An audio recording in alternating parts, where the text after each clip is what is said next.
Okay, let's just dive right into this. Do you ever get that feeling that you're just operating on a completely different frequency than everyone else? That you can spot insincerity from a mile away?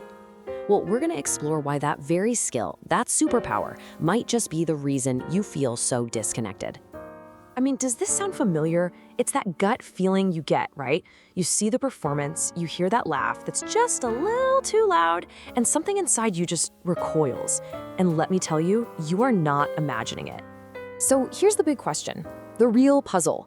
If you can see the truth so clearly, why does it so often lead to feeling isolated instead of making these amazing deep connections? That's the core question we're going to unpack right now. All right, first things first, let's actually give this thing a name. Because this isn't just you being picky or something. No, it's a highly developed skill. Think of it like this. You have your own personal authenticity radar. And you know, this goes way beyond just being an introvert or being shy. Your radar is it's always on. It's constantly scanning, picking up on these tiny, subtle cues that signal a disconnect between what someone's showing the world and what they're actually feeling deep down. It's like a gut-level data analysis that's happening in real time. So, what is this radar actually picking up on? What are the signals that set off those internal alarm bells? Let's break down the data your system is processing. Okay, so at its absolute core, what you're detecting is inauthenticity. It's a really simple but incredibly powerful idea. When someone's outside just doesn't match their inside, boom, your radar goes off. For you, it's basically a neurological red flag. And these are the classic signals, right? That laugh that just doesn't quite reach the eyes. The person who seems to be constantly creating drama just to stay in the spotlight. Or, the relentless fishing for compliments and likes. To you, these aren't just little personality quirks. Oh no. They are loud, clear signals that you're watching a performance. Okay, but here's where it gets really interesting and maybe a little frustrating.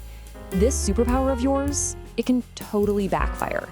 Because in a world that often rewards performance, your deep commitment to what's real, well, it can come at a surprisingly high cost. I mean, just think about it for a second. So much of our day-to-day social life is built on these social pleasantries, right? Little white lies, polite pretenses. And when you refuse to play along, when you don't give that easy compliment or fake a laugh, it completely breaks the unwritten social script.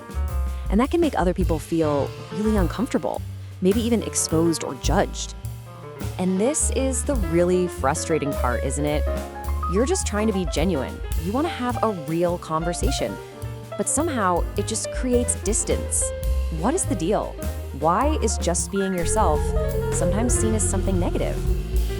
Well, this brings us to the absolute heart of the whole thing. It really all comes down to this fundamental gap in perception, a huge misunderstanding between what you intend and how other people interpret it. Okay, so really look at this because this is key. Over on the left, that's your reality. You see yourself as being honest, direct, you're seeking something with a bit of substance, you're just trying to be real. But now, look at the right. This is how that exact same behavior is often perceived by other people. Your honesty and directness, they see it as arrogance or judgment. You seeking substance, they might just see it as you being socially awkward. And you just being real, well, to them, it can come across as you being difficult. So here it is, the big takeaway. The crucial point is this. Your honesty isn't the problem. The problem is that in a social world that often values smooth pleasantries more than hard truths, your honesty is being systematically mistaken for arrogance. They think you're judging them. So where does that leave you? Does this mean you have to completely change who you are just to connect with people? Well, not necessarily. It's less about changing and more about reframing your entire reality.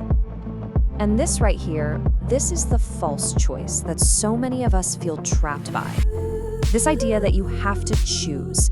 Either you become fake to have friends, or you stay true to yourself and you end up alone. But what if there's a third option? And this is really the key. The first step isn't about changing who you are. It's not about turning off your authenticity radar. Not at all. It's simply about understanding this dynamic. Just knowing that there's a gap between your intention and their perception. That awareness is everything. It's the starting point for navigating the world without having to sacrifice your core self. So, I want to leave you with this final, powerful question to think about.